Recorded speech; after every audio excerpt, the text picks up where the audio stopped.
So, thank you, Apura, for joining. It's a great pleasure. And Aligarh is one of my most favorite movies, not only based on a topic dealing with the LGBT community, but also in general, one of my most favorite Indian movies ever. And I've watched it 3 times already. Um, so, first, I want to thank you for the recent news that we saw that came up about you and your partner, Sid. The news that has inspired a lot of people who really want to buy houses with their partners and are facing problems in the conservative society. So thanks a lot for that. I mean, it's a good step forward for a positive progress in a society like India's. So thank you. So coming to Aligarh, the first question I wanted to ask was, how was the idea of the film conceived? Because it's of course an important story that needed to be told, because the character of Professor Siras, it's based on a true story and the tragedy that he had to go through. So first of all, how was the idea conceived, and how did you decide that you want to make a film of this, and who came up with this idea? So this is a two-pronged answer. First of all, thank you, Vasundhara, for having me on this. I follow your blog, Thank and you. I really enjoy the analysis you do of films. Uh, it's very different from film criticism, and it's also very different from just being a fanboy or a fangirl and writing about it. There is a very neutral, and I really enjoy your posts. And then you had written something about Aligarh and Yeah. the scene, which really got me thinking. And I was like, I need to talk to her to understand my own film better. No, this gets no, me scared. no, But no, no, no, I don't mean that critically at all. I genuinely mean it. You know, a lot of times I was telling you earlier that you know we think of something, we conceive something as writers, as directors, um, and then it goes into a process where so many collaborators join it. mhm. Each one interprets it. Yeah. You know, right? Like even when you're narrating your script to the DOP, the DOP is watching it and he says, "But why do you need to say anything here? Isn't it visually just going to?" And that gives you an idea and a thought that do we really need to say so much in Mhm. words? Mhm. When he's so confident of saying it, uh, with his images or her images, there are actors who internalize it and come out with Yeah. something that you never expected. So by the time it reaches the audience, it has gone through so many True. processes that True. sometimes we ourselves are very rigid in our thought and belief of what it was. And it's not Mhm. necessarily what it is because it's Mhm. become everybody's film. I think Right. Aligarh, is certainly one such film. Mm.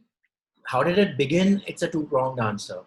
You know, at some level, it began the day I realized that I was not like other boys in my class. You know? The day I realized that uh, what I want, what I like, what I'm seeking out, uh, I can't discuss that with anyone, you know, because nobody else had, very few other people had those kind of thoughts, beliefs, desires. You know?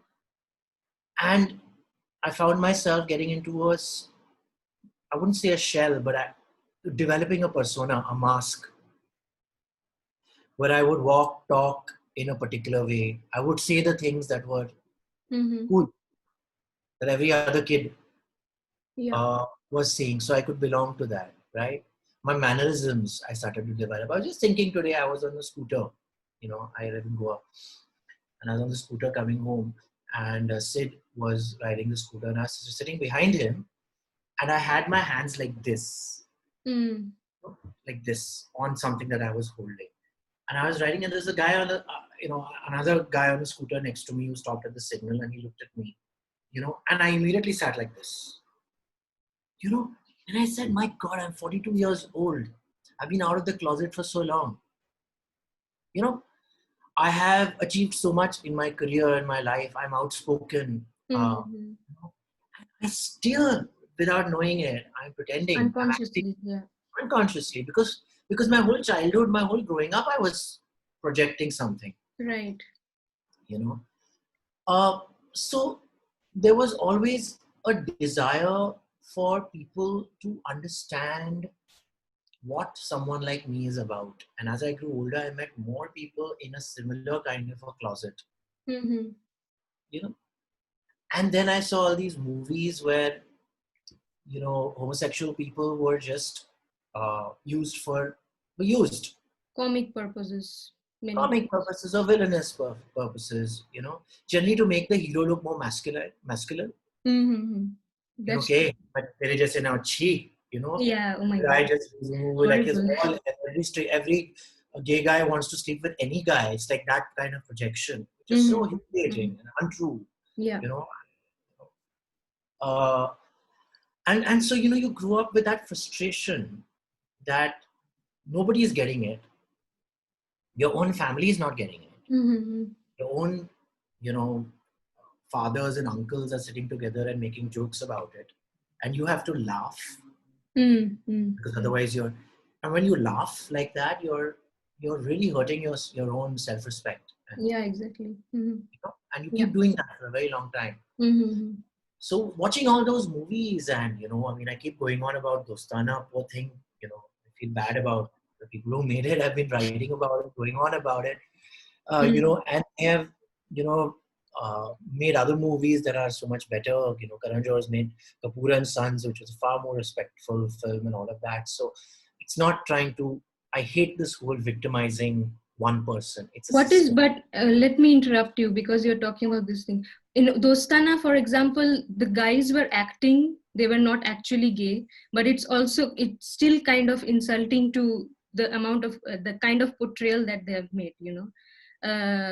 So, for example, in Kal Ho Na Ho, if you see, there also, there are little, it's kind of used as a humorous element because this character Kanta, when she freaks out Yeah, whenever she sees them together. yeah, So yeah. people have different kind of uh, reaction to this. Some are saying that, oh, it's just, it's a comic scene because Kantaben is probably homophobic, but the Yeah. scene itself is not. So what is your understanding of this kind of little So I subplot? actually enjoyed the Kantaben scenes and the Okay. Kalhuna Ho scenes. I don't count Kalhuna Ho in as a homophobic film at all. Okay. Uh, Yeah, me neither actually. yeah, I enjoy it. I still laugh. When you were telling me now only, I was laughing because we had Kantabens in our home and we've had to pretend, Yeah, and yeah, yeah. that kind of a thing. No, I'll tell you the essential difference between Dostana's two boys Hmm. and Kalhuna Ho's two boys. Both very cute, very desirable boys. Hmm. Both said, you Hmm. know. The difference with Dostana is that even though they were pretending, nowhere in the film did they give any dignity to the Hmm. pretense. Hmm. Hmm. So even when there was that scene where they have been challenged to kiss each other, Yeah, yeah. you know, they are puckering up with so much disgust. Their faces are wrought with so much disgust, like, "Gee, what is this?" And I Hmm. get it at the beginning because that's what society you would expect from, right? But that's what we call homophobia. So then Yeah. I'm also going to call this homophobia. If Hmm. you came to a point where even in this somewhere there was that one moment where they were like, "Yaar, agar main gay hota na, to you're a nice guy." Hmm. Just the understanding. Yeah, I'm yeah, not, I'm yeah. not writing the dialogue. I'm not the dialogue writer, of that film. But I'm just trying to tell you that dignity, that respect, just bring it at some point in time. Hmm. With Kal Ho Na Ho, the difference was the two of them were not disgusted with each other. That's true. That's very true. Yeah. They also had a laugh. They played along. Yeah, yeah, yeah, yeah. That's where he got it right with that. Mm-hmm. So Mm-hmm. that's essentially the difference. So coming back to the reason to want to make a film like this, to want to tell a story like this, where I always had it in me that, I'm a filmmaker, I'm an editor, I'm an aspiring director, writer, and I was doing well for myself. And I kept saying that, that one day I'm going to do that. And one day I'm going to make that film. One day I'm going to make that film. But you never thought the time was right. Mm-hmm. And it's a long answer, bear with me. And then we went into 2010 Mm-hmm. when, That incident happened actually. yeah, but I actually, so what had happened was I had read about Professor Siras being harangued by his university Mm-hmm. because they had discovered some video about him. But it was page 6 of a newspaper and it was a small story. Okay. Okay. That's what our community is relegated to in the Mm-hmm. mainstream media. Mm-hmm. Or on Pride Month, Pride Day, Pride thing, they will all tick one box and put it Right. somewhere. But really, they don't really, it's not important because it does not affect their own lives. That's the tragedy. So anyway, saw this here. There wasn't too many follow-ups. There was some story, discussed it with a few friends, but like you do, you know, this was forgotten. You know, other stories come, other headlines come. Uh, I was um, I was called to this news channel. I was called to NDTV to talk about something else. I was not out of the closet yet. I was out to all the people who knew me, but to be out in the media is a completely different ballgame. Mm-hmm. Yeah. You're vulnerable to so many forces out there. Mm-hmm. Mm-hmm. So I was there, I remember, in the waiting room, and the producer came running to me because I was waiting for my show, and he said, "Hey, listen, something has just happened. We're changing uh, the story. We're not going with the story we called you in for, some other story. I don't even remember what. Because you know that professor, that gay professor, Mm. he's been found dead." And I said, Oh, "The okay. one from," and they said, "Yeah." I said, "How did that happen?" He said, "We don't know. He's been found dead. They suspect poisoning or something. So would you like to speak about it?" You Hmm. know. So I said, I thought about it, and I mean, it was, I was, when I feel something in my gut, I don't think after that. I just, even right now, there's no preparation for anything, Mm-hmm. right? So I basically felt what, I looked up, I read the story, I felt really angry, and I said, yes, I'll talk about it. So I was on the show, and the light came on, and Sonia Singh was the NDTV anchor at that point in time, and she said, "We have with us a Bollywood film writer," and I had not written a film yet. Oh, okay. I had You were not just released. editing at that time. I had come, we had begun Shahid. I was an editor. Mm-hmm. We have with us a film writer, who Apurva Asrani, who is gay and is here with us today. So I was taken aback. I'm like, shit, my dad's watching this, my mom's watching this, my But friend, why did everyone. they say that if you hadn't come out publicly yet? I mean, No, I see. I'm not someone who just generally doubts someone's intention. mm. I give the benefit of doubt. Maybe she thought I was out because the story went on air so, what do you say, instantly without any preparation. Okay. She must have just got it like I just got it, right? Oh, yeah. Okay. So I gave her the benefit of the doubt because I felt with what she was talking, there was a genuine concern. Anyway, so once I reeled from all of that, we started discussing Professor Siras and homophobia. And I had never been on a public platform discussing homosexuality in my life before. But I felt so strongly about it, and I spoke about Professor Siras, and the fact that I discussed homophobia that I had kind of faced, because now it was kind of out, right? Mm-hmm.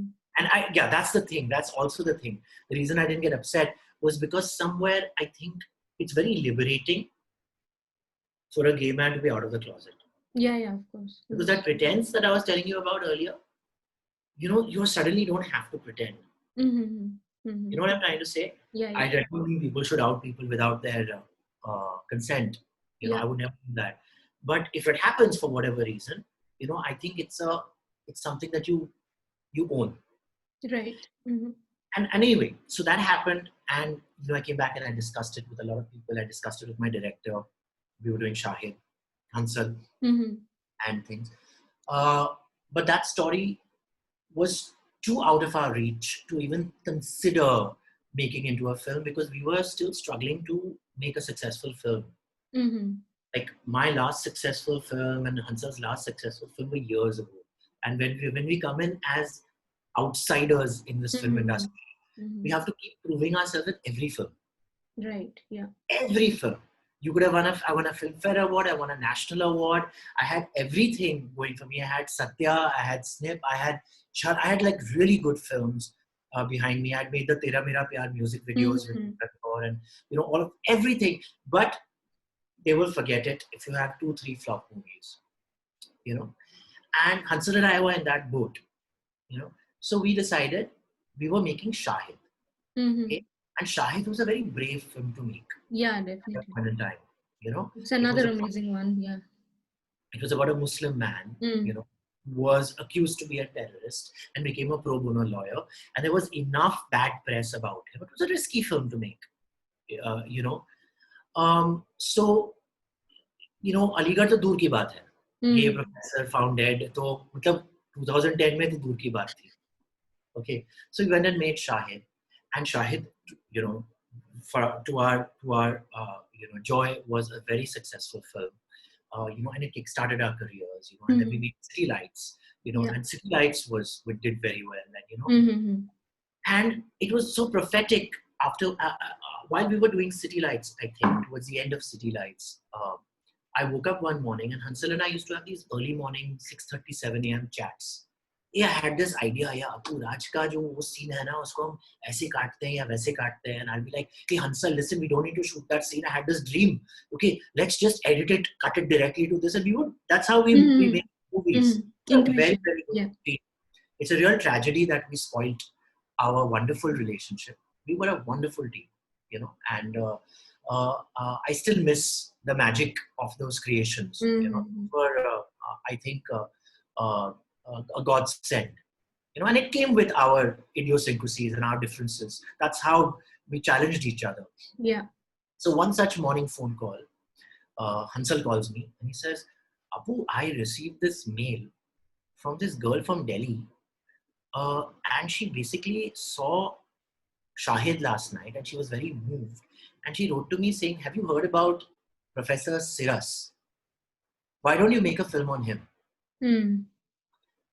And I said, oh my God, Hansal, this is the guy. This is what happened 4 years ago, 5 years ago, whenever, 4 years ago. Yeah. This was the guy and whatever. And he said, do you think we should do this movie? Because every single step that we took together. We discussed everything together in those days. And I said, Hansal, please let's do this movie. And I said that I want to write it. This movie is something that I want to write. This is my story. I've been waiting my entire life. He said, I was just thinking of you. You think you'll be able to write? And I said, of course. On Shahid, we were able to prove that. Because, we shot scenes and then we didn't have money to shoot the others. So we're sitting and writing how to link these scenes. How can we shoot it saste mein and all of that. Right?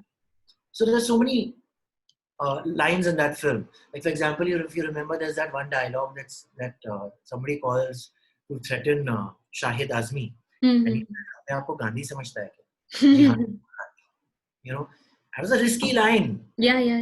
In those days, So those kind of guys. So I knew that, I had found my confidence. We won an award for best screenplay. That Hansal, myself, and the writer of the film, the three of us, we shared this. So it was like for me, I felt like I was ready, I was confident, and more than anything else, this was a story that was brewing in for years. So immediately, Hansal called the girl who had sent us the email, which is Ishani. Yeah. Ishani Banerjee. And Ishani had never written a film before. Ishani was in her 20s, okay?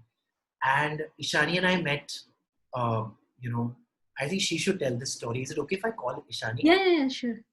Let me just tell her to. This is the time she can tell us. Yeah, in her own words. Hi, Ishani. Listen, log into that Zoom call, that link I sent you. Come on. I hope you've done your hair and gone to the parlor. Not required. So Ishani and we have this joke, that whenever we have to go out anywhere to, for dinner or whatever, she'll go to the parlor for 1 hour. She's late, we're waiting for 1 hour. I think my parlor gayi thi and it took time. Like that, that's when she decides to go to the parlor. So definitely in lockdown there are no parlors open. Yeah. So hopefully she will Maybe log in. people are going to just doing something at home for getting on Zoom calls. I don't know. Yeah. I just woke up. What time is it there? Now it's 9. I woke up 9. like an hour ago. Yeah. Yeah. But also, someone asked in the comment section of the post that how difficult it is to make these films based on minority issues like you did in Shahid, or even, is that cocoa or butter? That's Coco. And that's Ishani. Hi. Hey, Ishani, open your hair. Shut up. No way. Right. Ishani, meet Basundra. Hi. You're talking Hi. Bengali. No, it's No, okay. no way. We will carry on in English. You're like the godfather. You're sitting with a cat on your lap and all, huh? Very nice. Let me stroke my cat. I'm like the gay godfather. Yeah, jokes are exploding in my head. I'll keep them to myself. How are you, Ishani? I'm seeing you after so long. Thanks to this. I know, same No. here. I'm good. Yeah, I mean, the lockdown has been okay. I mean, now we are used to it, no? So strange that I'm Which is saying kind we are of used sad, to it. but I mean, I actually, I honestly think that I had a decent time. Like, I learned how to cook, I learned how to take care of the household, and manage work with all of that. And, like, that this is the restriction. So, whatever you got to do, you ought to do in this time, in this space. So, it's nice and it's okay. One gets used to it. Yeah, definitely. Yeah, I think so too. I think the lockdown has been quite. I've learned so much about myself. Also Yeah. in terms of writing, I could not write for the longest time. Now in the last 2 weeks, suddenly, pata nahi kya hua hai. I'm like got All this the yeah, and I'm revisiting my old stories and my old scripts right. with a completely new perspective.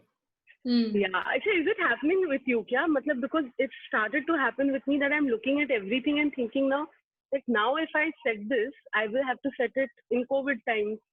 So can I change Yeah. something about it? Things will go different, stories are going to be different also, no? Like the way we, our stories, our characters behave, it's all going to change in these times. Everything is going to be just all the more interesting. I It's think nice. now I also mean, Human nature, I think, true, the insights into human nature that we have now, true, people, true, into true. neighbors, into society, into all Yeah, of that changes the way we approach characters, I feel. Sorry, true, Bhushan, true. you were saying I interrupted you. yeah, I know, I was just making a joke. I was saying that things are now like, before Christ, after Christ, is like pre-corona, post-corona. Yeah, And now yeah. whatever you make a story based on pre-corona times can be called a period film. Sorry. It's a very bad joke. Chalo, we laugh. We're nice people. We laugh at it. Thank you. So yeah, Ishani, we were just talking about how the idea of Aligarh was conceived, and Apur was telling me that you sent an email Right. to Council. Right. So the next question is, how did you go about researching about the topic? Because it has to be, first of all, treated in a very sensitive manner, and the fact that it is based on a true story. So who are the people you talk to? I mean, of course, you talk to Deepu Sebastian because his character is also. Right. But did you talk to the family of Siras or his friends, or Right. how did you gather all the information for making the film?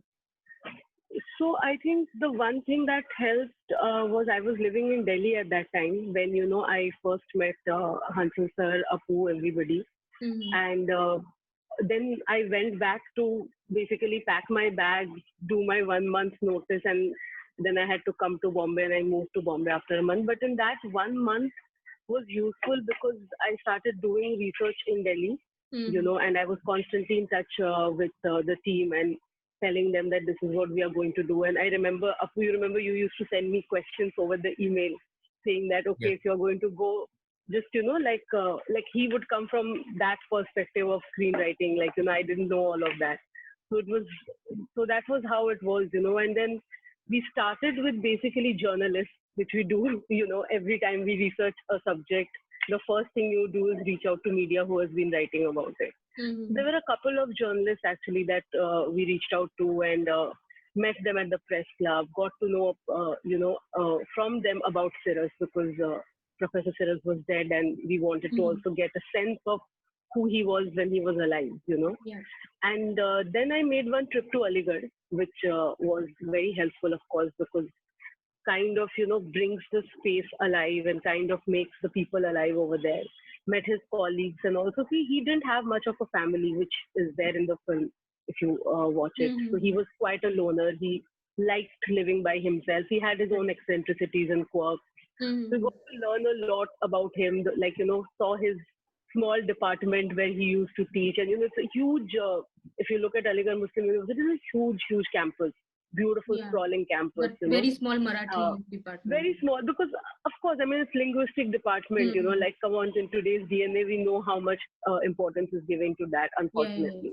And that too, it was like a, dilapidated building, like a very crumbling sort of a structure where he used to teach Marathi. And he was the only one, which is also one of the, moments in our film that, so yeah, I mean, and then I also, students. There were absolutely like hardly one or two students apparently over like, let's say a year or 2 years who would come to him, and he would just take a few classes with them and you know how these PhD students are, right? There's no classes really, like, you work with the professor. So very, very few people. And his life was mostly like in his room, in his book. So we also, like, I went to his room, like the place where he had stayed in Aligarh, it was the staff quarter and it was this one small room and it was so bizarre because the moment I walked in there, I realized that this is the room where he had been videotaped. That whole incident that had happened had actually happened in this room. And there was somebody else living there. And that person was telling us that, how even now people around always look at that family because, they are living there. But, wo ho jata hai, like it's one of those things, that spreads in the neighborhood that, some man was caught over there doing something wrong. And the way he was literally like, ostracized them from there. Then after that, I also went to the room where he was found dead, which was his last house, where he lived for a couple of years before he died.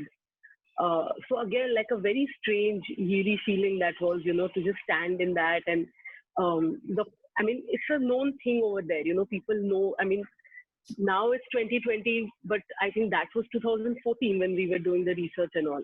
We were still, 6 years earlier. So that had only been 4 years. So people still, were very, like they told us about it. But there was a lot of secrecy also, that was also strange. I remember I was telling Apu that a lot of secrecy around it. Like people somehow don't want to be associated over there with Professor Cyrus. It's strange, So, like somebody told us, okay, go from there, then go over there and stand there, don't make noise, things like that, So, okay, fine. But she used to be very nervous and afraid because I used to be pushing her, get me this, meet this one. I can imagine. And she was telling me, no, there's a web, there is some kind of an atmosphere which I can't explain. Because, exactly, because we were also told by this one professor who was helping us, he told us very clearly that Aligarh itself is a place, where there's a lot of activity happening. He didn't tell us what kind of activity, but he said there's a lot of activity happening, so there's a lot of surveillance. Like, the university especially watches over you. So if you are in the university, if you have come to sort of, do research on a professor in the university and you are in and around, they will watch over you. They will get to know where you are staying and things like that. Okay. So we were like, all right. And I remember, Apu, I was telling you that, like there was one man who was so afraid giving me the directions of Cyrus's house, the one where he actually lost his life. We used all that in the film. Yeah.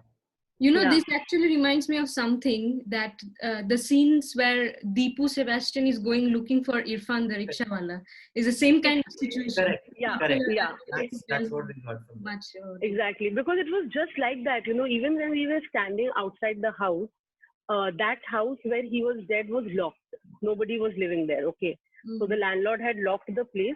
After almost a year of his death, the landlord had taken all his belongings out, Cyrus's belongings, and he had disposed them because nobody came to collect his belongings because he did not really have that kind of a family.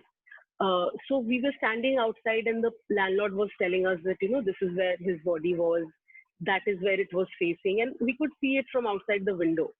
So it was very strange to sort of just be there and be a witness to that, and take that in. And I mean, also very, very sad in a certain way, that a man just went, and nobody really, like, he told us, the landlord told me that after his death there was a sort of a very small ceremony that happened with some colleagues coming in or whatever, and Siras's brother had also come, and the landlord must have said that your brother has some belongings, and they said, we don't want it, you can throw it if you want, you know so that kind of just somebody living and dying and nobody really caring, nobody really giving a shit about it, is something that was very strange. And I think I used to call up Appu every night. I used to be very shaken over there, those three nights, that this is happening, this is happening.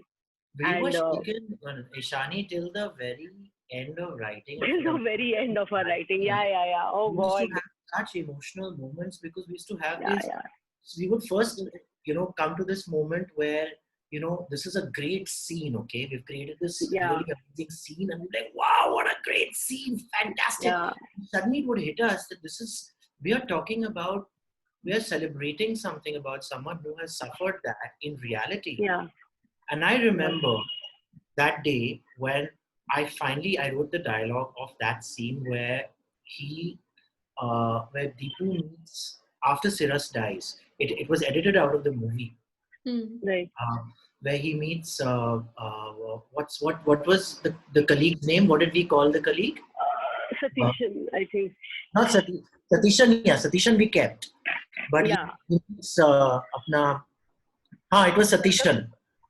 Satishan, the South Indian professor. Yeah. And he basically wants to make a phone call to basically to report that after he was running. Report the story from his home computer and something like that. Yeah. And there's a whole frustration, like he couldn't do anything about it.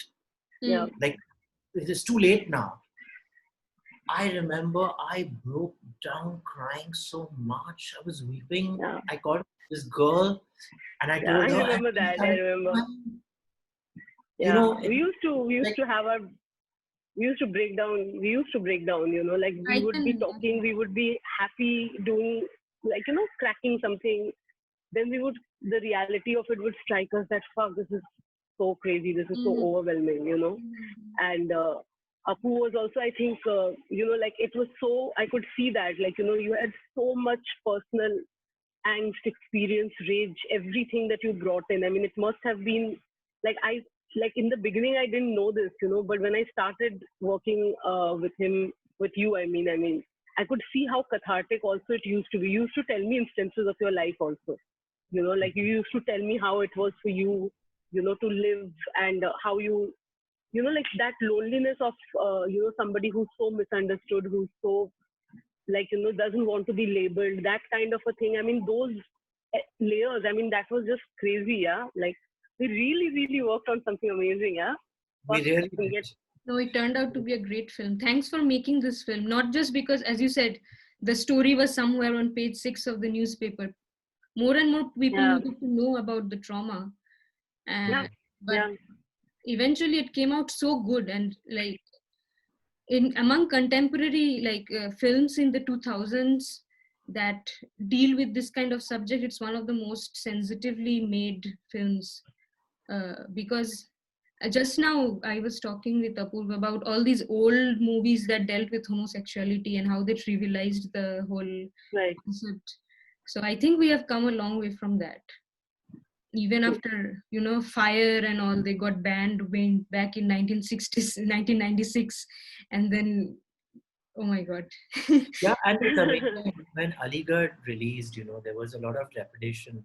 This is also a question that people have been asking, like, what kind of opposition did you face? Because even I'm not sure, but that time also the Supreme Court ruling, because it keeps fluctuating, which is a problem. Right.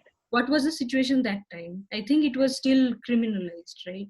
Yeah, of course. In fact, the real rage, the rage that Ishani is talking about, the anger, it came in 2012 December, I think. was it 2013 December or 12, when the Supreme Court overruled the decisions. It had been legalized. It had been decriminalized. I think 2013, yes. It was decriminalized in 2009. But in 2012, when it went to Supreme Court, the Supreme Court dealt us a massive blow, and it was, the decision was reversed, and suddenly we were out there. We had celebrated in our gay prides, and we had gone out there and spoken on television news shows, like I was just telling you earlier. Yeah. And now we were out there exposed. So, and then it begged the bigger question, when Ishani sent us that mail, that if this incident could have happened when it was legal, when it was not illegal to be gay, when the law was in our favor, now that the law is not in our favor, how many more Sirasis are being... Right. Yeah. Because not everybody has the opportunity and the privilege I have to be able to get that kind of support and speak about it, right? Many people are just suffocating, right? So making the film, I think the courage of actually putting their money where their mouth is goes to the director, without a doubt, who decided to make this film next, Hansar.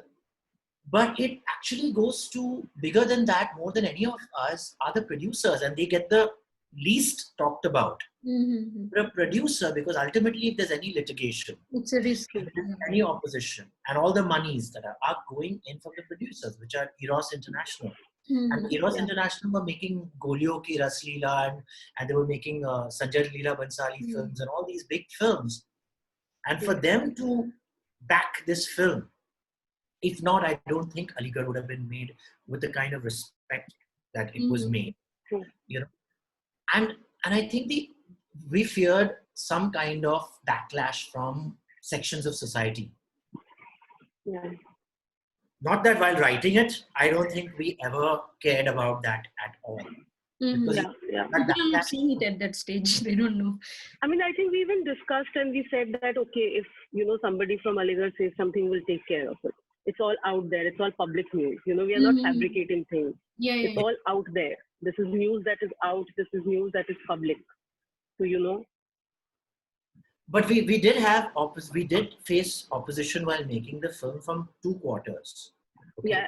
One was from Aligarh Muslim University, where there were threats to our unit that we were told not to shoot there after everything was set. So the film was not shot in Aligarh finally. It was shot in Delhi, right?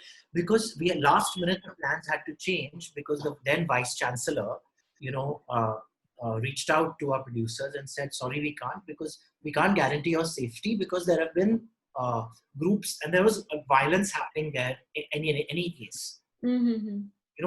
That is a volatile space. There is violence that erupts from time to time. So we had that. And the other thing Ishani should tell him about is from his family. True. Yeah. Actually, I mean, we did reach out to somebody in his family, which is his elder brother.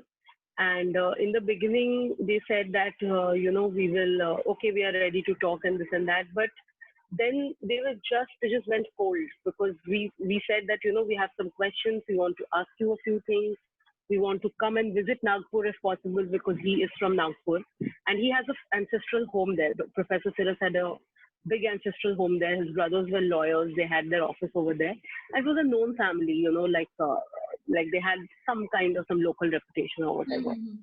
So they were very, very adamant that they don't want to talk to us. And since they were lawyers themselves or whatever, they said that, if you go ahead with this, we will, I think they did legally put some notice out, right? I'm not sure, but... Yeah, we were apparently, when we premiered our film at the Mumbai International Film Festival, and we got a beautiful venue, Regal Cinema, and it was amazing. The response was people were dying to watch the film because it had premiered at Busan Film Festival, it had gone to the London Film Festival, and the world had loved the film. So when it came to India, there was great, and it opened the Mumbai Indian Film Festival, the first film in 20 years to open the Mumbai Indian film, to open the Mumbai Indian Film Festival. So, but there was some kind of a complaint and a case against us, which which stopped us from screening the film that day. Oh. So while that was happening, I think we have a special guest. Oh my God! Manoj, we can see you. You're on. But he's muted. Manoj, you're sideways and muted. Mute, Hello. mute, unmute. यहाँ पे You have unmute to है. unmute your. You're muted. Yeah, now it's. मैं आपकी dubbing कर. Yeah, Hello. I don't know. Yeah. I cannot believe this. मैं आपकी dubbing करने वाला था. Just guys, just hold on, huh? Okay. Just hold on. I'll be back. I'll be back. Yeah. I finished my story. Yes, Okay. now. Yeah. Okay, back. I was telling them, Manoj, Ishani is here. I know Ishani is looking so gorgeous. What have you done? My God. Nothing. Lockdown. I have not gone out. I have become fair and gorgeous sitting at home and writing scripts. And that is Boshundra. Hi. Good for you. I am the host of Hi, this. Vasundhara. So basically, Okay. I was just, this is to talk to Apurva and Ishani and you about Aligarh, because it was Apurva's suggestion that we do this discussion about Aligarh on the occasion of Pride Month. Right. Then he suggested that he will invite you both as well. So I was like, okay, amazing. Right. Okay. Thank you. Thank you for coming. So Yeah. who is starting? Who is moderating? Do you the talk? remember, we've been at it for a long time. Do you remember, Manoj, when Aligarh was premiering at Mami at Regal, Mm-hmm.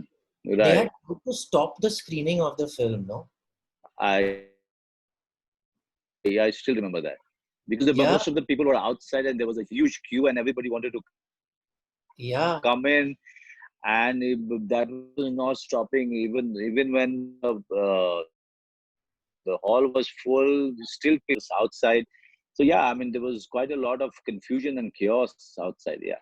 There was police bandobast, there were vans, because they had put a case, and that case was fought. So it was for the security. Okay. जय नागपुर या कहीं गया हुआ था उसको लड़ने, और वो वहां पर था. I remember that. You know, so we were all worried about that kind of opposition, right? But just to complete the story, you know, I think Indian society, surprised many of us, at least I was surprised, by accepting, loving the film and by not opposing it at all. And that's when I realized that homosexuality is not something that is feared here in India as much as it is abroad. What do you think, Manoj? More than in abroad, it is feared and it is mocked at much more than India. Actually, and it shows in their films also. I think in Hollywood, no matter how much we elevate them, yes, you learn a lot from so many films of theirs. But whenever very few films of theirs on homosexuality actually touched you, actually have done justice to the characters or the subject. You know, many of them, though they were good films, still I felt quite uncomfortable watching the characterization or in the manner the actors approached the role. You know, so that way I would say that we in India, you know, were always were in a far better position. You know. Mythologically or history-wise or tradition-wise, we've always been somewhere, you know, much more accepting to homosexuality than the West. Yeah, I think it's a good point. Fire का जो problem हुआ था, Boshundra, you were talking about fire earlier. You know, fire, I think the issue was more like a religious issue. It had nothing. Now it had nothing to do with homosexuality. And something. I remember. Right. The real anger was, I think that I'm not sure. I feel like that was the.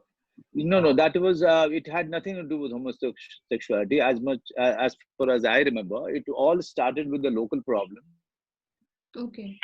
And that how it was all instigated for the Western interest, and then it took quite an ugly turn. but it was never about homosexuality. But how much do Yeah. you think films influence people's thinking about these issues? Because right now, even mainstream commercial films are trying to give a justifiable portrayal to homosexual characters. Like if you look at Vasundhara, right? yes, You are Vasundhara. yeah, Yeah, Vasundhara. You know, if you ask me, I'm quite quite a big critique to people who think that cinema changes anything. Okay, mm-hmm. it doesn't. It is part of the debate. Okay, it is part of the conversation. It doesn't have the strength in changing anything. If you but that it or if it can really be used as a stimulus in a debate. Okay, but all the movements start on the ground, and Mm-hmm. cinema and literature and painting, they follow after that, and they become the part of the conversation, or the agitation, you know only later on.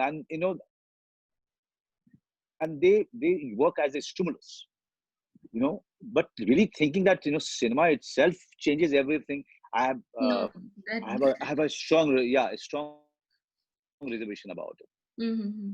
I want to add to what Manoj said a little bit. I don't think cinema itself can, as a whole, change anything.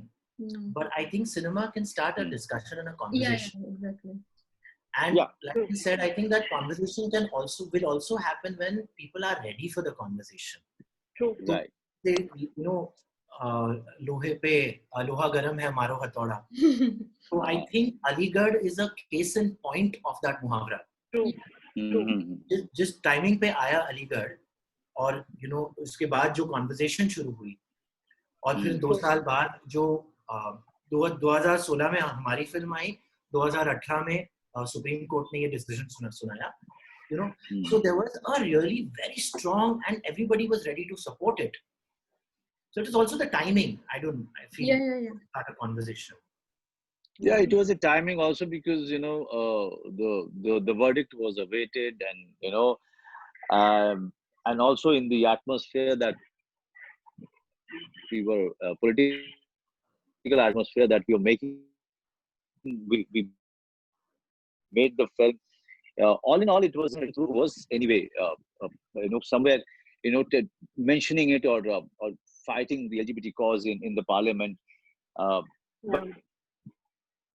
But yes, it has. You said it very rightly, Apu, that it has really given a push to the debate. Okay, and it gave a very strong push. The debate got again, got intensified, and everything followed after that.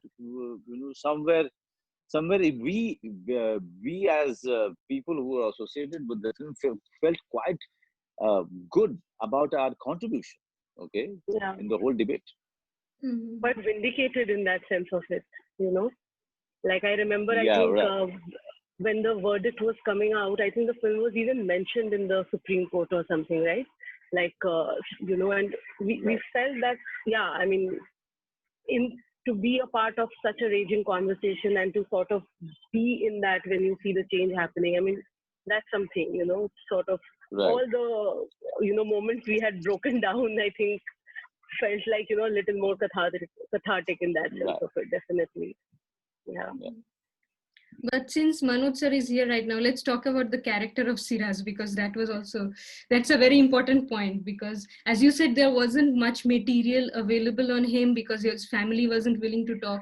So how much of the character were a figment of your imagination, as in all these eccentric character traits that you put in him, the fact that he doesn't want to label himself as gay, like there's a scene just before going to the court, and someone corrects him that you don't say he is a gay, you say he is gay. So he's still getting to learn the terminologies, these little things. So how did you put everything together, and how did Manoj sir prep himself for doing such a complicated character internally complicated. I mean, something you'll not see outwardly, but yeah, you get my point. So first of all, Apurva, how did you write? Appu, yeah. Oh, okay. I'll make it quick because I'm also very keen to hear what Manoj has to say. So the thing about he is a gay and all those kind of things that came into it. Like I told you, I was frustrated for so long that people just don't understand, right? So my attempt was that okay, all the things that I had been seeing, and Ishani also told you that I'd been going on while writing the film. ये बताना है, लोग ऐसा कहते हैं, वैसा कहते हैं. So all those things I wanted to put in. The thing about being not being labeled, the thought behind not being labeled is because when I was growing up, I had girlfriends. You know, I almost got married. I don't know if Manoj knows this. I almost got married. You know, my parents had talked to the girl. All of that stuff had happened. You never told me about that. Yeah, I told you. You know, all of these things were going on in my life, and I really loved those girls. Right? At some point in my life, I met my first partner, and he happened to be a man. You know, and then from there, I felt like I made a choice. So, you know, I always wanted to write a character who had that flexibility. True. That was what was the thought behind it. But the heart behind it and the interpretation, you will have to ask Mr. Yes. So Mr. how did you put the character of Siras inside yourself? Okay, you just saw me moving here and there because I'm trying to find a place in this house in Delhi. But and I I don't know. I found it very. I kind of started thinking of new way of approaching Siras, and it just occurred to me after I read it for the first time. I I I spoke to Hansal, the director, to give me somebody who can teach me Marathi. Okay, asked me as to why you want to. I mean, this film is in Hindi. Why you want to learn Marathi? I said, just give it to me. I want to approach this character in a different way. And the mind was taking me. Mine was, buzzing with the ideas of about the method and the approach. And the Asmit, the chief assistant director, he was kind of a Marathi literate, a guy, a young guy. He started coming to my place, and even he didn't know as to why I was going ahead and learning Marathi. He was a very curious guy about it, and he's quite educated. He knows his Marathi. He knows his culture inside out. He knows the language and the nuances of the language. So for I requested him not to ask me any question. Just keep giving me the materials that I'm asking for. Okay. And he kept on doing it. One day I was learning alphabets of Marathi. One day I was reading Marathi without knowing exactly what was written there, and I wanted him to correct me. And then one day I asked him to make me hear great Marathi Lata Mangeshkar and Asa Bhosle songs. And then one day I asked him to introduce me to the world of Marathi poets and poetry recitation. So, after 15, 16 days, I didn't realize it. After 16 days, I was getting up from my sofa to go to the kitchen and come back, and suddenly he said, Manoj, can I say something? I said, what? He said, you are serious now. Oh, wow. I said, yeah. He said, yeah. Now I know why you are. Now I know why you wanted to go through this. I'm so bewildered as to how you could think of this approach and this method. So the purpose was not to focus on him being gay. My effort was never to make him, never to give him this stereotypical, interpretation, where you are giving a very pronounced and accentuated, what do you call, ill-defined walk, to him, to his mannerism. I was not working on his mannerism at all. For me, the first that his love for literature, his love for Lata Mangeshkar, his love for whiskey. The first thing that occurred to me was how, desperately he wanted to be left alone. That was such a desperate, need of him. He was not even requesting anybody. It was a desperate need of this man, internal need of being left alone. So if all of these material, all of these elements, all of these things that I have noted down after the first reading, that has come handy to me. And then, the way he sits, and the way the way he walks, and the slouch and the pacing of his walk, all of it came later on. External factor is something I wanted to work on much later, because unless you do it, you don't understand it. So I started doing it in my house. I got it. But for me, those were the elements. Those were the elements which were far more crucial to me than him being gay. Okay, it's an education that I have been educated by my teacher Barry John. So for me, that was the education. For me, I wanted to do justice to Barry. It was a huge responsibility on my shoulder. Apart from being an actor, I was a student of Barry Jones. So it was a responsibility to do justice to him. It was a responsibility to do justice to Appu, as a friend, and so many other friends, and so many other people who were very close to me. People who were, coming from an LGBTQ background. Okay, so it's I had to do something which was defining, rather than just going ahead and playing a gay character. So yeah, I mean, I can go on and on. I can write a book on the preparation of Manoj, serious. Yeah.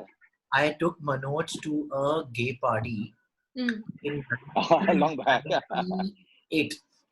Okay, when he was a young boy doing his first or second film. I wasn't even a younger boy. Okay, and it was just before Satya. Okay, I took him to a Yeah, he was a kiddo. Actually, he was a kiddo. Because we used to hang out a lot. We used to hang out a lot and go to different bars and this and that, whatever. And I said, see, we keep going to these straight places. Manoj, ek baar mere saath aata, I want you to check this out. He said, kya badi baat hai, Appu? I know, yeah, my friend Barry, my teacher Barry is gay. I said, no, I want to see. I really wanted to see how he's going to respond. I really thought in 5 minutes he'd want to run away. And I took him to this one gay party. Manoj, do you remember that? Yeah, I mean, that on the terrace on the top floor. Yeah. in Veera Desai Road? It was Veera. I think it was Khar mein Madness Pub ke piche tha. Okay. I don't remember that much. Yeah. Yeah. And I remember, at one point I got distracted and I was doing my own number here and there, whatever. And I came back and I saw Manoj, and his face was red. His cheeks had become completely red because there were boys hovering around him, checking him. But shouldn't a guy be actually chuffed about it? What is the right word I'm looking for? If a girl hits on you or a guy hits on you, it's both things should make you feel good, right? Yeah, definitely. I mean, I still remember after Satya, they started calling me. I mean, Ashok Rao Kavi wrote an article where he, along with two names, he mentioned my name as gay icon. I said, Yeah. wow, now I am alright. Yeah. He still crushes on you, that Ashok Rao Kavi. Crazy about Oh, it. really? I mean, he Crazy about embarrasses it. me. He Yeah, yeah. embarrasses me. Yeah. Yeah, he was fully there. Even at the Yeah. Aligarh success party, he had come and he was going on Right. praising him and about how cute he is. Because this guy, when Viku Matre had all come out, he was a major sex Right. symbol in Hmm. those days. With his that curly hair, his beard, his fiery eyes, and all of that. It's a big time sex symbol. And then in Aligarh also, I don't know how they managed to make a 65-year-old man look so handsome.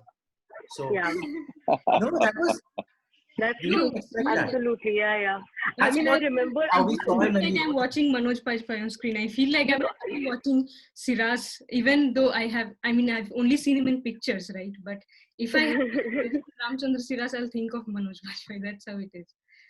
Yeah. So I remember in the theater, I had gone to take my parents to watch Aligarh the day it released, afternoon show, in PVR Juhu. And there was a crowd. The entire crowd was somehow like above 50, okay? And they were sitting, and some of the women kept gushing how handsome Manoj sir looked. They were like, so handsome. And my mom was also, my dad was also like, so he's looking so good. And then I remember the day we had our premiere, you were standing, you, Apu, all of you were standing right in the entrance, Right. and welcoming everybody and all of that. And everybody was telling you guys that, my God, what a good looking team, and you look so good. I mean, you look 60, 65 here, you look like, so different. And there were compliments from all over. I mean, that is something definitely we have to give. What Like, Manoj brought to the character, what everybody just loved it. I don't think any writers could have brought. He brought a certain kind of love, Yeah. and that was something that I don't think you can learn that. It's something that is empathy. It's what you feel, Right. and that translated into, and it was a very big deal to cast Manoj Bajpayee, and it was the biggest coup of the film. Which Mukesh Chabra and Hansal, to manage to get him, because he managed to get people for the first time to love a man who happened to have choices different from theirs, and people were actually, man, woman, father, mother, grandmother, grandchild, everybody, nobody was threatened to love a man who was sleeping with another man. Mm-hmm. I don't think this had happened in the history of Indian cinema before that. Yeah, that sense of endearment, to that character, like even back in our hometowns, and Manoj sir will know this because we are all from Bihar, Jharkhand. Back there also, when like this, like my dad's friends, all 60-year-old men, who are like like from a certain set mindset and all of that. I mean, they loved the character. They went with their families, to watch the one show that was playing there, like it reached even back there, forget about just the metropolitan cities with its cineplexes. It played even in those smaller cities with the smaller theaters, and people went to watch it with their families, that bringing that 4 dignity. weeks it was in the cinemas. 4 weeks. Yeah. I don't think that, I mean, bringing that dignity to that character, I mean, that is just amazing. Absolutely. Mm-hmm. Great.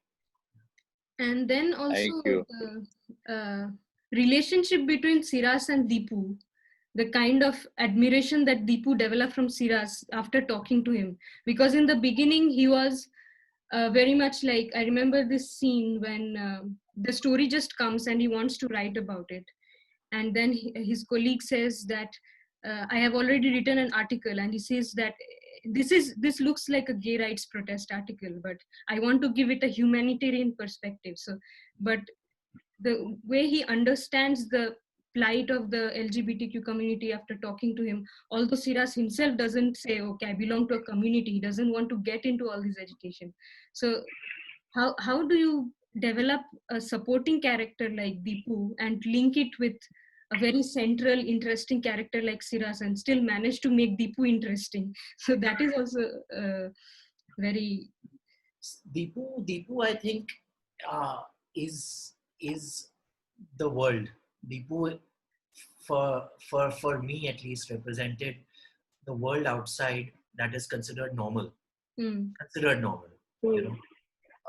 So he is the quintessential heterosexual, you know, straight man who's out there into the world, and for Deepu to have empathy for Siras, you know, was the whole goal of the film for what we wanted to achieve with our audience as well.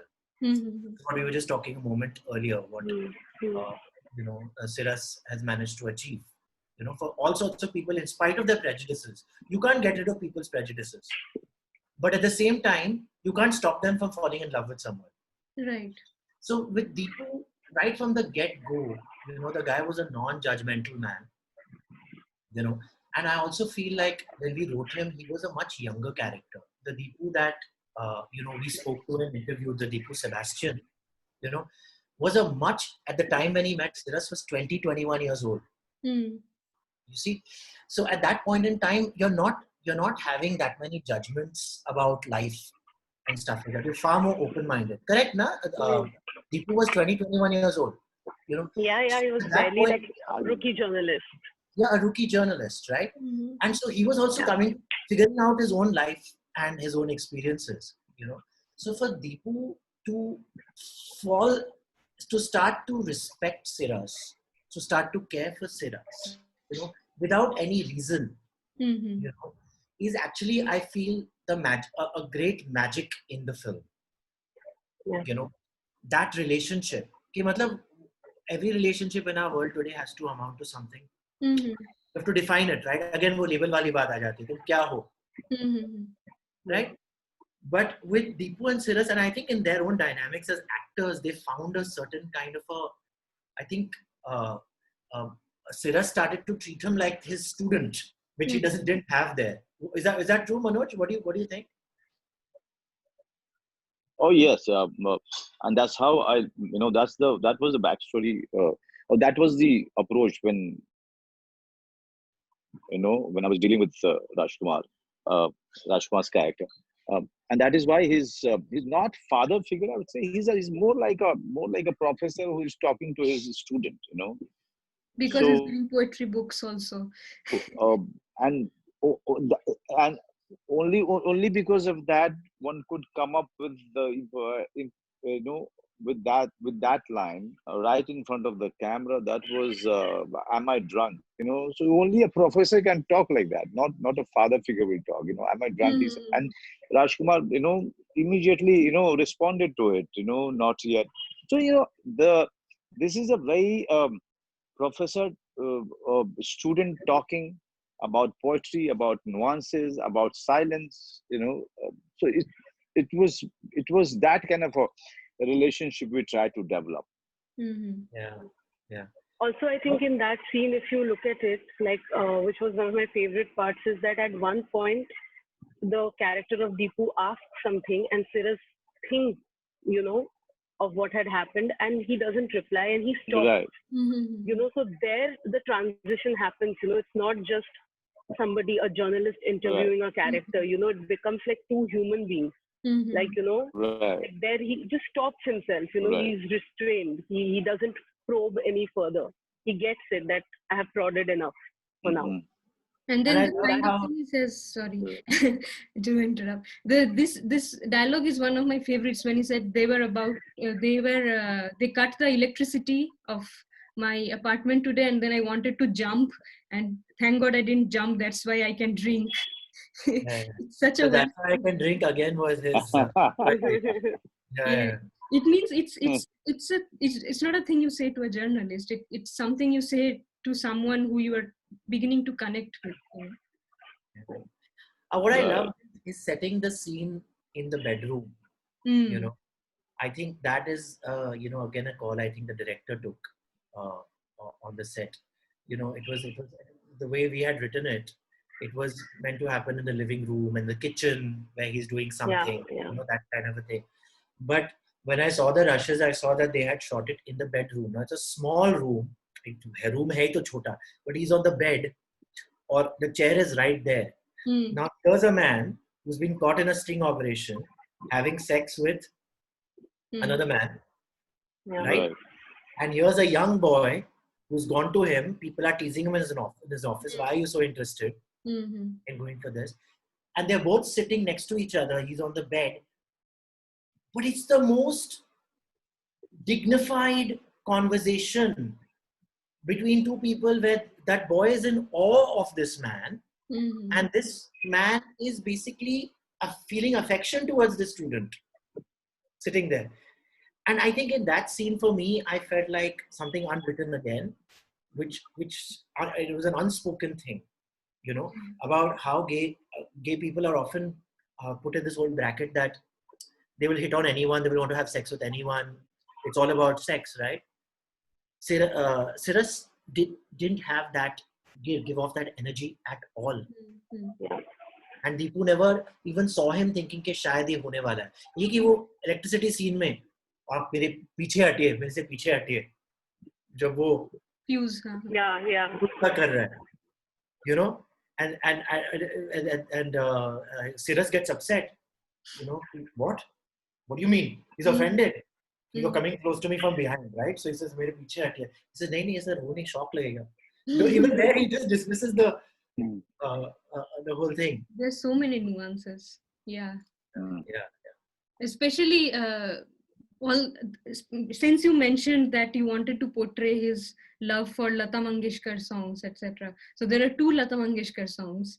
First is Aapki Nazron Ne Samjha, where he's just sitting alone and having the whiskey.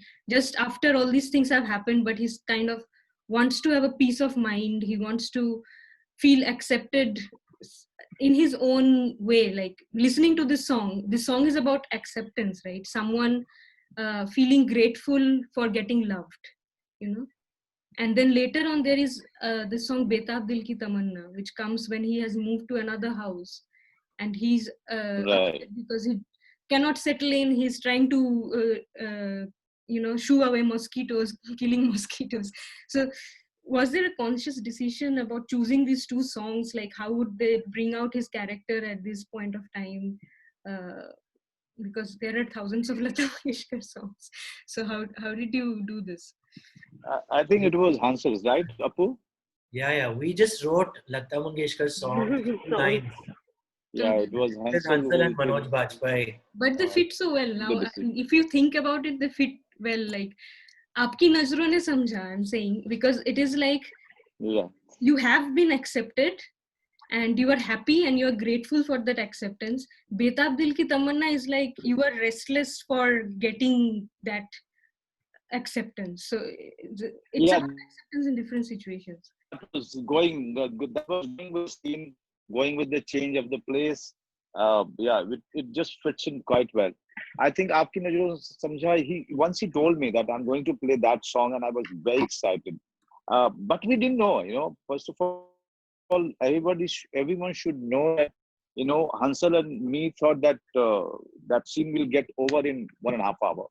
Because just before they were setting up the sequence, I asked Hansal, how much time here? I just want to go to my room as soon as possible. I'm tired.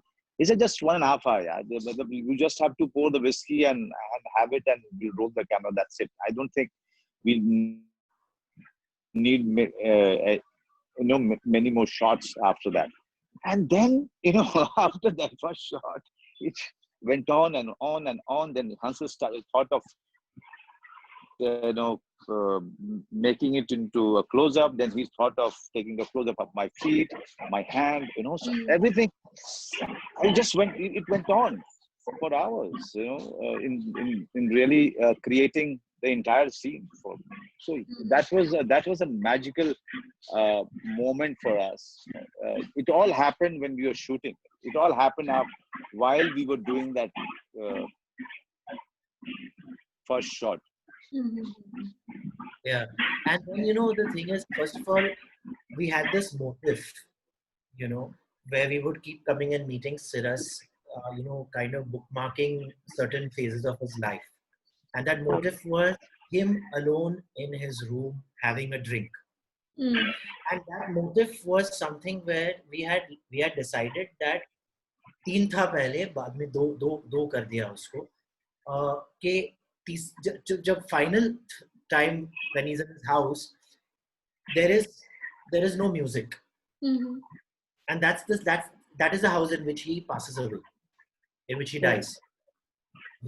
So we had this motive of always finding Siras there, and his only companions of music and alcohol and his melancholy, right? And by that point in time, even those are not present. The music is not there, and I think he goes to the tap because pani nahi hai. Right. And he goes to the tap and opens the tap, and nal se bhi pani nahi aa raha hai. Fill in his whiskey glass. So that became like a certain kind of a motive that we kind of wrote in. For them to play out full songs, first of all, to shoot it like that, and then to come into the edit, and we tried to cut it down back to how we had thought in the script. 30 second ka hi rakhte hain isko. But we couldn't cut that. The more we cut it, the more dishonest it looked. No, I'm glad. I remember I was sitting with you in the edit can we wrap up? Sorry. Okay. Can I just interrupt for? Yes. Have to run for the whole lot of interviews for Bhosle. So if we can make, So just wanted to let you know. Yes. Thank you so much. Yeah, Manoj, thank you for being on. No, thank you very much. I just, you guys and conversation started making me too nostalgic. And suddenly I looked at my watch and, I can go on and on about it, about the film, and there are too many memories. Too many, actually, very close to my heart, and they will always be there with me. But I have to rush for Bhosle's yes, I saw interviews. All the very best for that. All the very best. It looks amazing. Yeah. Thank you very much. Please watch it. Yes. And share your reviews. Okay. Yes. Okay. Bye, guys. Lovely talking to you. Same here. Okay, Apo. See you, love. Bye. Oh, thank you. Love you. Bye. Bye, Shani. Bye. Bye. Bye. Bye. Yeah. Yeah. See, that's what I was thinking. Of course, Manoj at the end only. Now we might as well end this. Yeah. Because I even after that charisma. No. So okay, I mean, we have probably discussed all the things I wanted to ask about the film, especially the characterization. But this one scene that you wanted to talk about, Apu, this parallel scene, the intimate scene between Siras and Irfan and Deepu and Namita. Yeah. So what was? I mean, I understand the purpose of that scene, but Apu, it's your favorite scene. I know. Yeah, go for it. I know it's my.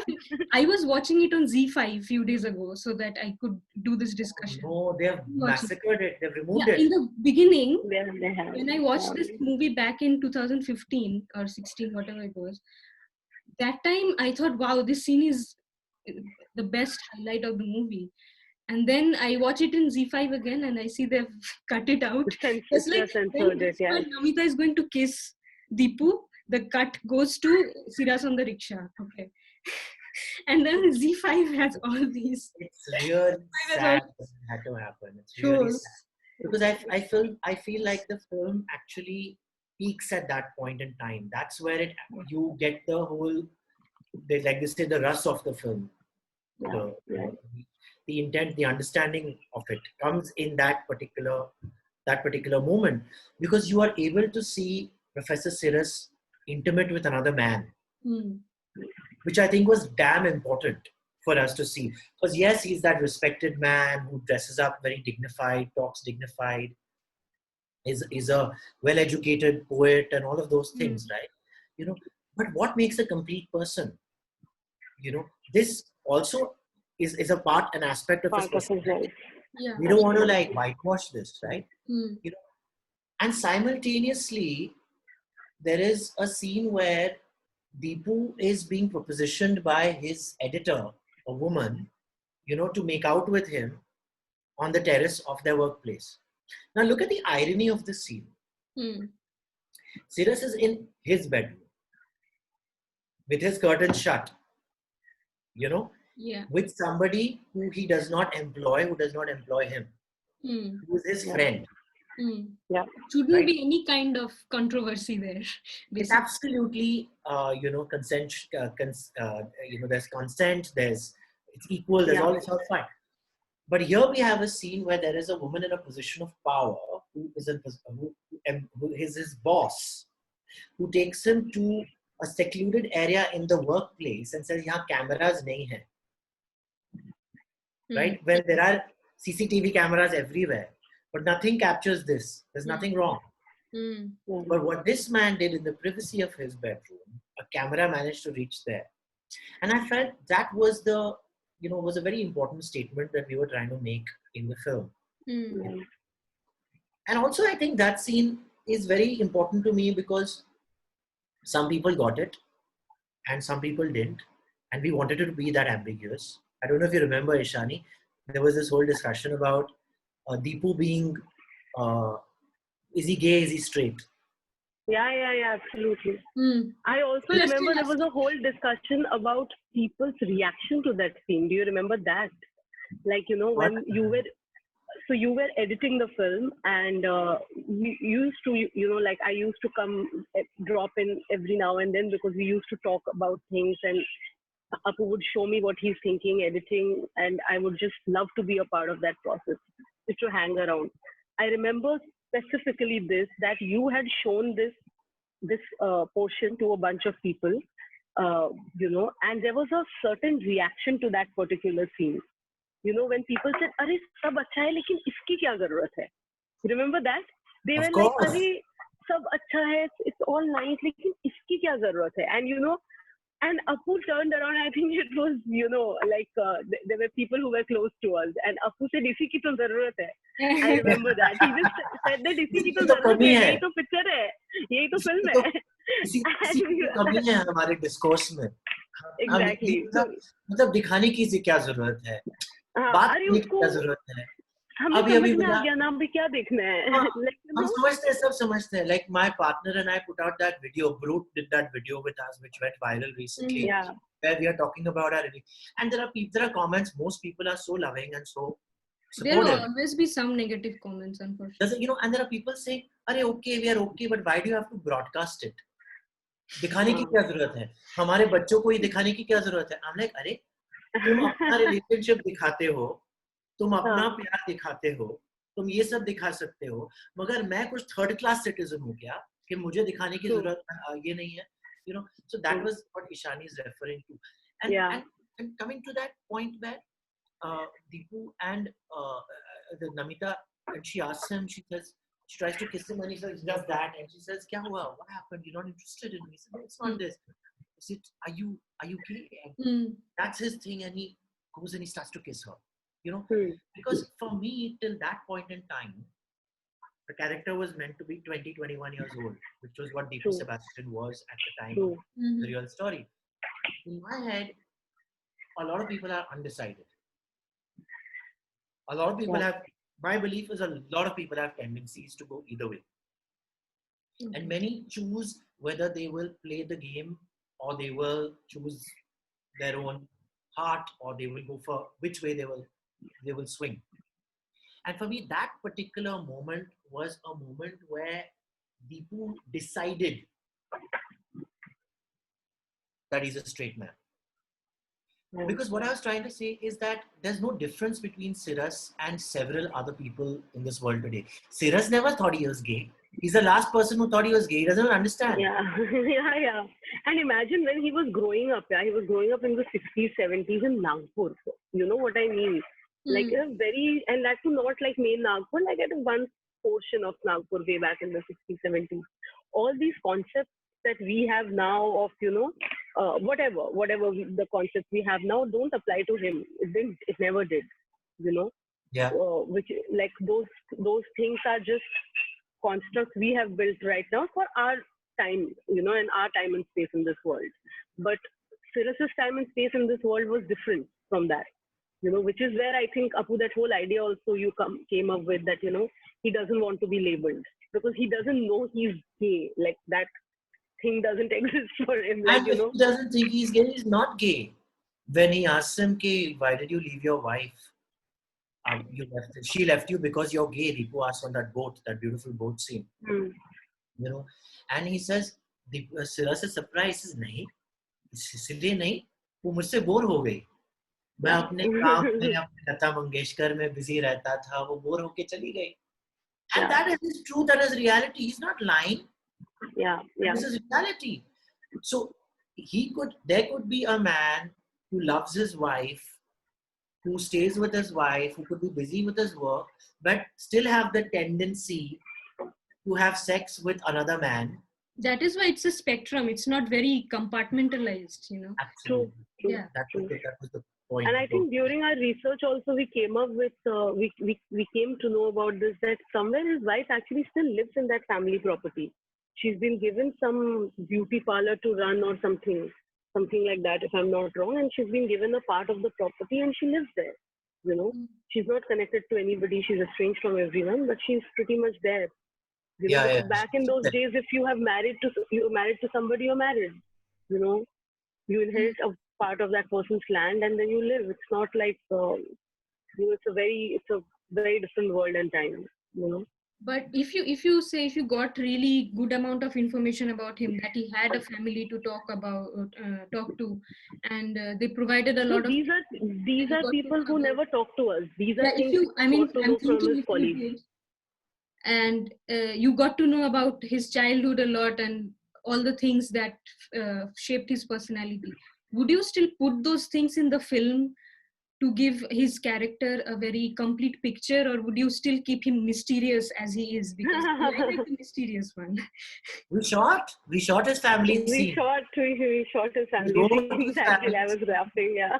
He goes back, he meets his sister-in-law, his brother doesn't want to talk to him. His brother and he are not talking. So why did you remove that part? Nephew. Because you see, there was a lot in the film that we actually removed. You know, and trying to paint a composite picture of Professor Siras, his family life and his thing, I thought was some kind of a spoon feeding that was happening. Yeah. It was not necessary to the narrative, right? I mean, it was not imperative to a narrative to do that. It was also, you know, Ishani, it was that, but we wrote it also. But when we were editing it, there was that, and there was also remember we wrote those scenes with the VC, the Vice Chancellor. Yeah. So there was a whole conspiracy that Siras alludes to in the film about the people who were against him within the university. And the Vice Chancellor, who was up for elections and was trying to play a communal card. Yeah, like appease the vote, you know, of the right wing. And, you know, so that kind of a thing, right? So we were alluding to the fact that were they also people who were responsible for Siras's death? Could Siras have been killed by them? By painting this whole family picture and all of that, are we trying to allude to the fact that his family was somewhere responsible for not helping him, for not, you know, because his brother had come apparently to Aligarh and met him. Correct? No, but nephew. Yeah, nephew. On the day of his death. Yeah. Right? And somewhere we felt like these scenes were giving you answers. And like we achieved with Shahid, you know, in Shahid there are no answers, there are only questions. You know, where you finish the film and you don't feel you felt you're wholesome कि हाँ इसमें मेरा पूरा journey खत्म हो गया. You are like, my journey starts now. You know, so what Ishani did that night after she saw Shahid, her journey began. Yeah. Ishani, remember that night when you emailed her? Of course. How can I not? I mean, it was so crazy. I was just in my room. I used to live in Delhi at that time. I was crying because I had just watched Shahid and I was so moved. I was like, okay, who are these people who are making these films? You know, like where have I been living? And I just quickly checked everybody and I just sent Hansal sir one email with this, because this idea had been something I had read upon and I had thought of it, for a while, and never really done anything, because, how, like, people who honestly, like, now I can't even think about it. Like, if you're sitting in a Delhi doing a PR job, you think that, there is no agency that you have to sort of, get into storytelling or writing a film or whatever. It's unimaginable. I mean, till date, to me, it's unimaginable. It's as magical, as surreal as it was 6 years ago. And I can't believe. Sometimes I just can't believe that all these things happened. I remember walking into Hansal sir's office for the first time. I think it was Sailesh sir's office. And I met Apu in the elevator, and I'm like, okay, who is this really tall, good-looking, handsome man? And he's like talking to me, saying, oh, you're Ishani. And then Hansal sir is telling me that he's going to be, your co-writer. And in my head, I'm like, yes, like, going to work with this handsome man, yay. And then Apu, I think, excuses himself for a few seconds. And Hansal sir sees, this 24, 25-year-old girl sitting all happy that, oh, yeah. And he's like, by the way, he's gay. And I was like, oh, damn. Hansal used to do this to me, spoil my chances with any girl, huh? Like, I don't mind some flirting and all of that. Yeah, but Hansal used to go and I was like laughing also, heartbroken also. And yeah, I mean, of course, after that, I think, when I first moved to Bombay, I stayed at your place, for almost a month. I was at your place, and we were, every day we were writing and we were getting into that zone. It's crazy, yeah. It has been a really, really crazy journey. And what a film to have at the end. Yeah. Like such an overwhelming film, like and so everyone magical. likes it. I've never heard anyone say anything remotely negative about this film. Somehow, I don't know how. You won't believe, Vasundhara, that when the film showed at Mami, the first screening that we had in India, we were all very nervous. How are people going to react, to this film? And that too now is a film literate audience coming here and stuff like that. Yeah. But then we saw there were so many people, and they booked the 1,200,000 or 1,200 seater Regal. Yeah. Regal Mami had done screenings in such a big. It was all multiplexes before, and we're thinking, are they being too ambitious? There were people crowded all over outside, people sitting on the steps to watch the film. And for the first this thing, there was a lot of silence. And when you sit as a filmmaker in the audience, okay, we were all sitting together. Deepu was sitting next to us. Yeah. Okay, and there's that silence. No, you don't know. You're feeling like so nervous and so like slight koi khasta bhi hai. Somebody coughs or somebody, like, oh, did he like it? Did he not like it? That kind of shit is going on. You're on edge. Someone yawning. It was like giving somebody yawned. Yeah. Someone yawned. Somebody's packet opened and like, what? Shut up! Okay, so that kind, you're on edge. Okay, and then there was that first scene where they reacted, and there's one of my favorite scenes where I've lived it. I've been thrown out of accommodation for being a bachelor. Yeah. Okay, because it's a bachelor fearing Mumbai society, right? So Siras is being thrown out by his what do you call it? Landlord. Yeah. Okay, and that guy is throwing him out. Okay, and Siras is like, मैं क्यों जाऊँ, मैं क्यों निकलूँ यहाँ से, ये मेरा घर है, मुझे दिया, मेरा ये किया. Okay, whatever. तुम family वाले हो ना, family को लेकर आओ. And Siras turns around and says कि अरे family है मेरा, नागपुर में family है, लेकर आओ ना, यहाँ क्यों है? Whatever. हमको bachelor लोग नहीं चाहिए. Siras, bachelor आदमी terrorist होता है क्या? And the audience went, yeah. lot of bachelors front benches. We're up in the balcony. This is that old style theater, okay? Front benches mein, and I was like, oh my god. Yeah. We are home. Everyone, not just gay, straight. Yeah. That's a universal thing. I think everybody will just relate to that. No, I understood this whole thing of bachelors not getting houses. I mean, come on. This is so archaic in its concept itself. Let people live the way they want. A good note too. Yeah. To say, so I think at some point we have to close. Yeah. Almost 2 hours. But I mean, thank you for your time. I'm also free the whole day, so it's okay. But before going, the questions I wanted to ask is, of course, what is your opinion on the development of LGBTQ cinema in India? And what are you looking forward to? What are your expectations? How do you think these kind of stories and characters should be written to portray it in the correct way? Like in Aligarh, as you said, you have focused on the spectrum and not just defining with labels, you know. And then if you have watched these recent movies like Ek Ladki Ko Dikha To Aisa Laga or Shubh Mangal Zyada Savdhan, who want to bring these stories to mainstream audiences, especially Shubh Mangal got a lot of attention for having this kissing scene, which was never before in a mainstream Indian. I mean, it was as in, you know, these are the kind of films that you watch alone on a laptop. You don't go with your family, but this was a film that people took their parents and grandparents to watch with. And I heard people say that they have got the courage to come out to their family after watching this film with their parents. So what is your take on this? Although it's a comedy and many people did not like it, I personally liked it, but how are different people from the LGBTQ community reacting to these kind of things? That is my question. Can we first ask Ishani what she thought of it as non-LGBT but as a friend? Okay, Because unfortunately, I have not watched Shubh Mangal Zyada Savdhan yet. My somehow. God, she's become a proper industry wali now. She No, knows what I she just- is doing.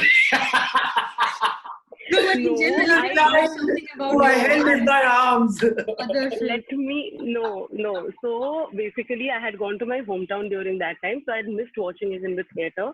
I know it's out right now in one of the Prime videos or something, and yeah, and I have to watch it yet because I actually watch most of Ayushman's films.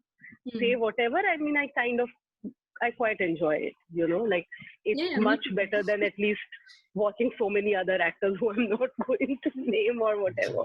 But yeah, definitely. So that is one thing I have to watch. I have actually watched Ek Ladki Ko Dekha To Kaisa Laga, and I mean, for any story, I just feel like, you know, like, and I will even include Kapoor and Sons, even if, you know, there was just one small character in that, you know, played by a mainstream actor.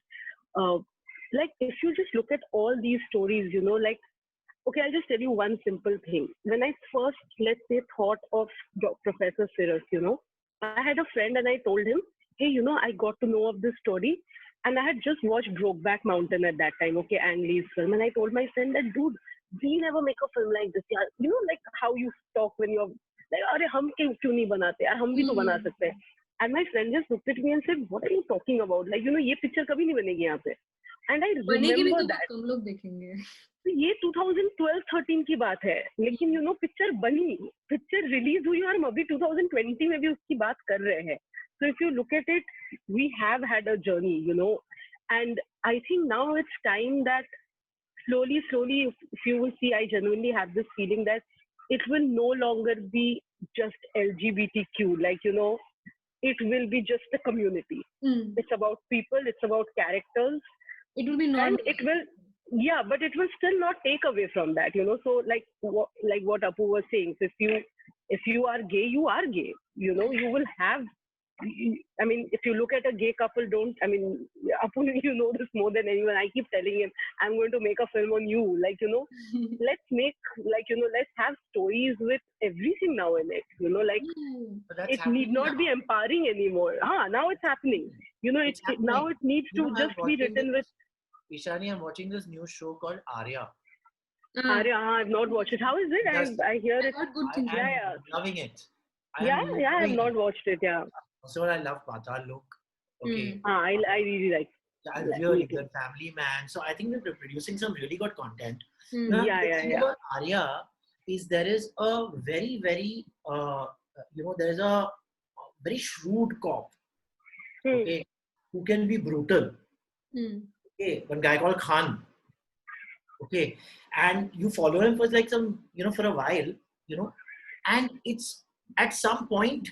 Sorry, spoilers. If anybody just mute that for will make me even more minute. interested to watch it. Yeah, that's the whole idea, you know, to bring make people more excited about it. And that Khan, after you see him for 3 episodes, okay, doing his investigation and all of that, very strong guy. Okay, one guy comes to his thana, police station, with khana, with food. चलो खा लो, तुमने खाया नहीं है, तो मैं खिलाऊं, and he's opening the food, and Khan's telling him, कुछ दिन के लिए तू होटल में रह, मम्मी आ रही है, जब रहने आ रहा है तो होटल में रह जा. And then this guy looks at him and blushes and whatever. That's so sweet. And one cop comes and says, "दरवाजा बंद कर लूं?" इसे नहीं खुला रहने दो. That's it. That's so nice. इतने में तुमने इतना क्या दिया? And his purpose in the series is not कि मैं LGBT community का मैं agenda push करूँगा. His purpose is to the investigation. He's a key player in the drama of what's happening in Arya's life. Yeah. And that's, so you I think, see them as characters.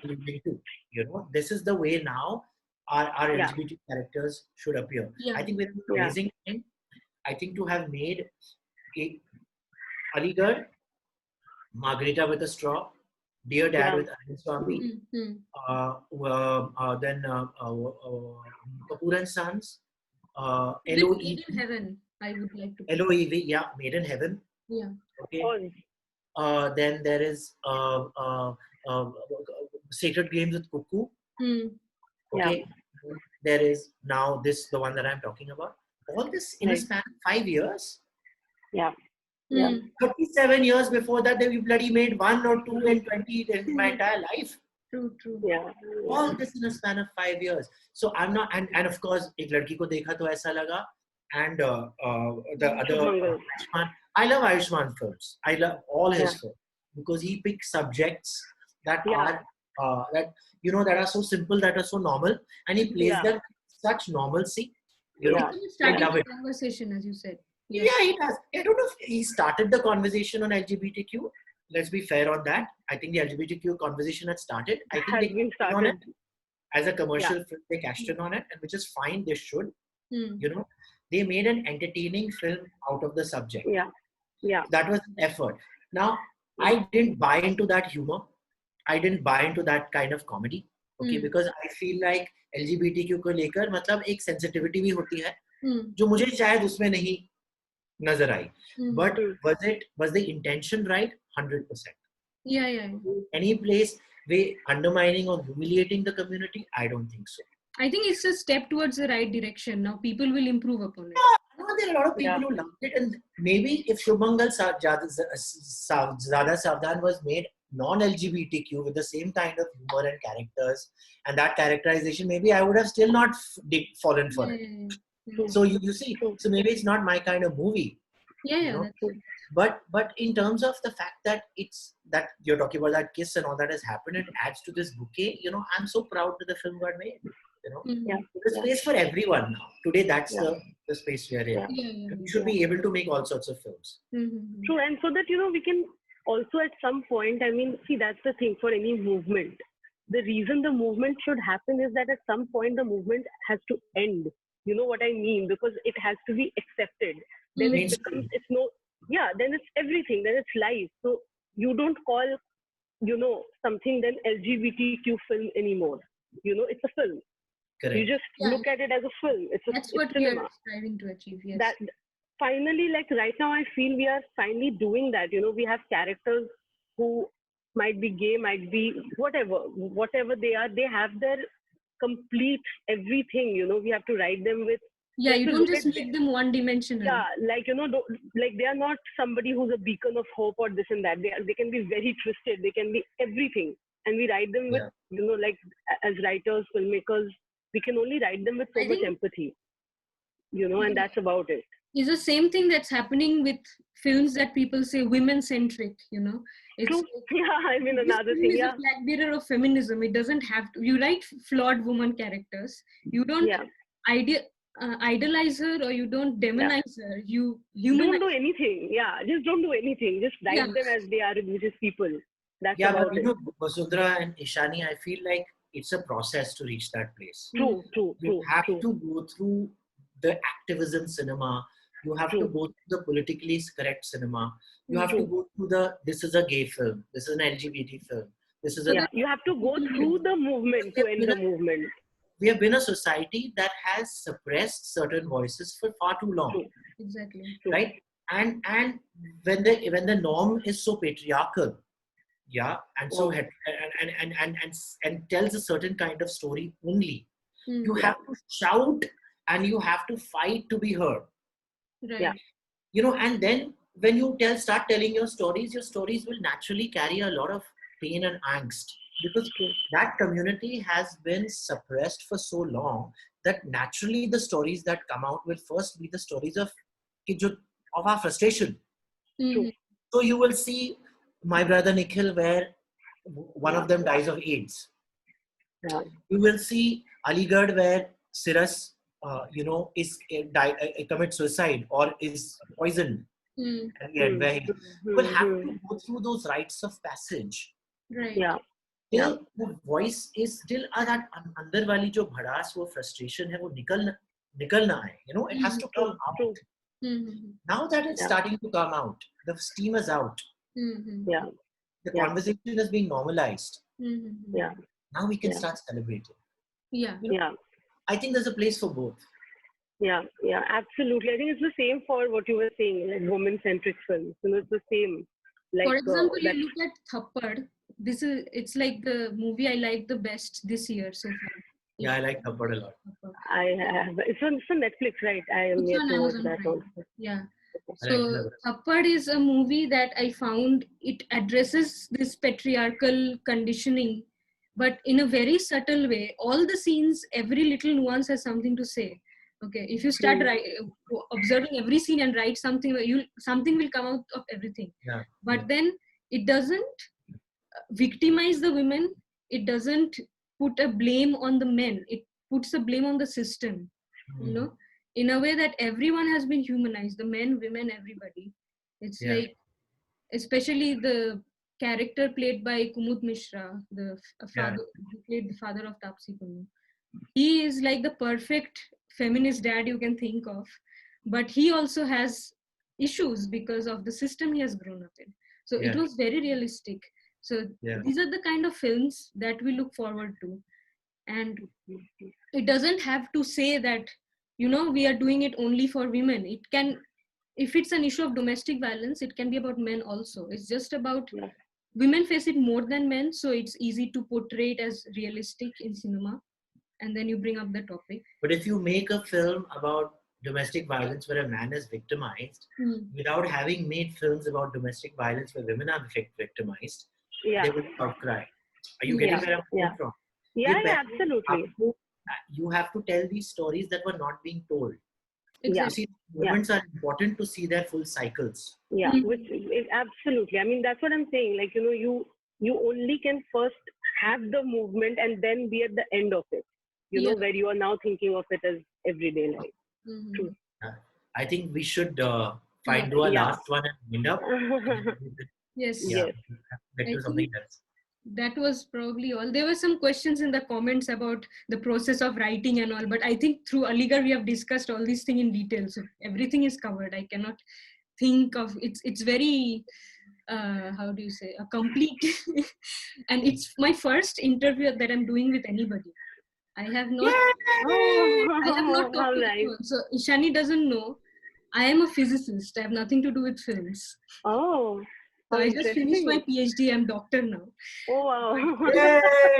Just last week I defended my thesis and I'm done. Oh wow! Congratulations! But I actually have a page on Instagram where I write about films, and Apurva started following me at some point, and then I followed back. I followed her first. I'm a bigger fan. I remember when I made this little post about filmmakers in India who are out of the closet and they are making relevant films, like Ghazal and Onir and Apurva and Shonali Bose, all these people. After that, he started following, but that's not the point. I mean, I'm very grateful to you for joining me because this was such an enriching experience. I mean, I learned a lot of things. Especially Manoj sir joining was like pushed me on cloud 9 all of a sudden. So thank you, Apur, for doing this. Anytime. Do more now. There are some great films out. Just keep writing. Yes, yes. We should do one on Bhosle also after, because Bhosle is going to be something spectacular. Sorry? Yeah, I really want to watch it, yeah? Yeah. Mostly you should do something. That film will give you a lot of food for thought. Mm-hmm. Yeah. I just saw the poster. I don't think the trailer is out yet. It's just the first. It is out? Oh, okay. Yeah. Check it out. Yeah. Okay. Great. Thank you so much and have a nice day. I think it is lunchtime. Thank you for calling us. It was so nice. I'm getting to see him. You know, like we keep chatting, but we have just not. Other. It's important. Yeah, no. That's how we keep chatting a lot. We keep chatting over WhatsApp, Instagram, but not on Zoom call. Like we just, like that's so many, like I keep visiting him. Yeah. Thank you so much. Bye. All right. Bye. Bye, guys. Yeah. Be in touch. Bye, Shani. See you soon. Bye.